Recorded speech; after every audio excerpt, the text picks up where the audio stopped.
বলিউডের কালজয়ী জুটি শাহরুখ খান ও কাজলের ভাস্কর্য উন্মোচন করা হলো লন্ডনের লেস্টার স্কয়ারে। সম্প্রতি দিলওয়ালে দুলহানিয়া লে যায়েঙ্গে এর ৩০ বছর পূর্তি উপলক্ষে স্থাপন করা এই ভাস্কর্য দেখতে যুক্তরাজ্যে হাজির ছিলেন দুই তারকাই। মুষলধারে বৃষ্টি উপেক্ষা করে শত শত ভক্ত লেস্টার স্কয়ারে ভিড় করেন তাদের এক ঝলক দেখার জন্য।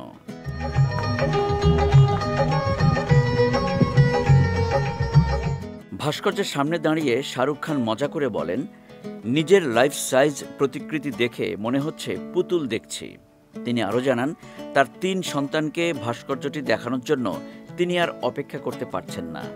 কাজল বলেন, এভাবে স্মরণ করা সত্যিই অবিশ্বাস্য, যেন জীবনের সবচেয়ে বিশেষ মুহূর্তগুলোর একটি।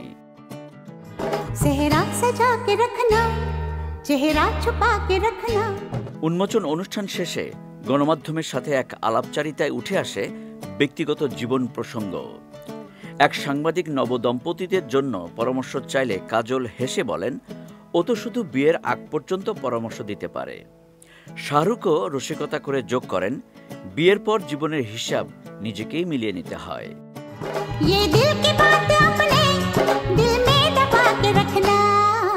বলিউডের পরিবর্তন, দর্শকের রুচির বদল আর টিকিট বিক্রির অনিশ্চয়তা নিয়েও মত দেন তারা।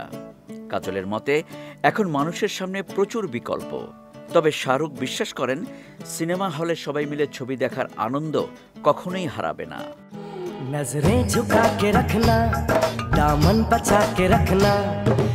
ইতিহাসে জায়গা করে নেওয়া দিলওয়ালে দুলহানিয়া লে যায়েঙ্গে আজও ভারতীয় সিনেমার চিরন্তন প্রেমের প্রতীক।